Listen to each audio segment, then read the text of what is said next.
बाबा रामदेव, ये नाम सुनते ही मन में शांति, पीस और एंशिएंट इंडियन विजडम की एक फीलिंग आती है। वो एक मॉडर्न डे सेज हैं, विजनरी लीडर हैं और योगा और आयुर्वेदा की पावर को दिखाते हैं। उनका जर्नी एक छोटे से गांव से लेकर ग्लोबल आइकॉन बनने तक का बहुत इंस्पिरेशनल है। बाबा रामदेव की जिंदगी डेडिकेशन, परसिवियरेंस और अपने मिशन पर बिलीफ की पावर दिखाती है। उन्होंने न सिर्फ योगा और आयुर्वेदा के एंशिएंट प्रैक्टिसेस को रिवाइव किया है, बल्कि उन्हें दुनिया भर के लाखों लोगों तक एक्सेसिबल भी बनाया है। अपनी टीचिंग्स और टायरलेस एफर्ट्स से उन्होंने एक ग्लोबल हेल्थ रेवोल्यूशन की शुरुआत की है। लोगों को अपनी वेल बीइंग का खुद जिम्मा लेने और होलिस्टिक वे ऑफ लाइफ को अपनाने के लिए एम्पावर किया है। उनका कंट्रीब्यूशन सिर्फ हेल्थ तक ही सीमित नहीं है, बल्कि सोशल वर्क, एजुकेशन और स्पिरिचुअल अपलिफ्टमेंट तक फैला हुआ है। ये ऐसे बाबा रामदेव की एक्स्ट्रॉर्डिनरी लाइफ और वर्क को एक्सप्लोर करता है। उनके जर्नी, उनकी टीचिंग्स और उनके प्रोफाउंड इम्पैक्ट जो उन्होंने अनगिनत लाइव्स पर डाला है को समझता है।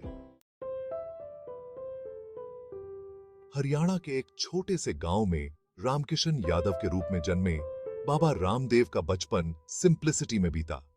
उनके माता पिता, जो किसान थे, ने उन्हें कड़ी मेहनत, डिसिप्लिन और दूसरों की सेवा करने की वैल्यूज सिखाई।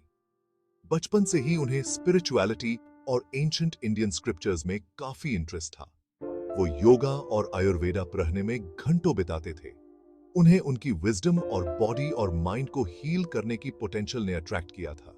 अपनी ट्रू कॉलिंग को समझते हुए युवा रामकिशन ने सेल्फ डिस्कवरी और स्पिरिचुअल एक्सप्लोरेशन का रास्ता चुना और अपनी वर्ल्डली पोजेशंस को त्याग कर एसेटिसिज्म का जीवन अपनाया। उन्होंने हिमालय में कई साल बिताए, फेमस गुरुज के साथ योगा और आयुर्वेदा की एंशिएंट प्रैक्टिसेस को सीखते हुए। इसी दौरान वो बाबा रामदेव बने और अपनी पूरी जिंदगी योगा और आयुर्वेदा की ट्रांसफॉर्मेटिव पावर को दुनिया के साथ शेयर करने के लिए डेडिकेट कर दी। मुझे अंदर ही अंदर पता था कि मेरा पर्पस योगा और आयुर्वेदा की एंशिएंट विजडम को सबके साथ शेयर करना है। ये कॉल इतना स्ट्रांग था कि मैं इग्नोर नहीं कर सका। बाबा रामदेव ने हिमालय में जो साल बिताए, वो इंटेंस स्टडी, कठोर प्रैक्टिस और गहरे मेडिटेशन से भरे हुए थे। उन्होंने खुद को एंशिएंट टेक्स्ट्स में डुबो दिया, उनकी विजडम को समझा और योगा और आयुर्वेदा के सीक्रेट्स को अनलॉक किया। वो समझ गए थे कि ट्रू हेल्थ सिर्फ फिजिकल बॉडी से बढ़कर है। इसमें मेंटल, इमोशनल और स्पिरिचुअल वेलबीइंग भी शामिल है। योगा और आयुर्वेदा से उनका खुद का ट्रांसफॉर्मेशन हुआ और इसी वजह से वो ये प्रैक्टिसेस दूसरों के साथ शेयर करना चाहते थे। उनका मानना था कि हर किसी को इन एंशिएंट साइंसेस के जबरदस्त बेनिफिट्स का अनुभव करना चाहिए। बाबा रामदेव का डेडिकेशन लाजवाब था। उन्होंने न सिर्फ एंशिएंट टेक्स्ट्स को मास्टर किया, बल्कि योगा और आयुर्वेदा के प्रिंसिपल्स को हर दिन जिया भी। इसी विजन के साथ बाबा रामदेव हिमालय से वापस लौटे, होलिस्टिक हेल्थ और वेलबीइंग का मैसेज दुनिया तक फैलाने के अपने मिशन पर जाने को तैयार। एक योगा गुरु के तौर पर बाबा रामदेव का जर्नी छोटे छोटे टाउन्स और विलेजेस में फ्री योगा कैंप्स ऑर्गेनाइज करने के साथ शुरू हुआ।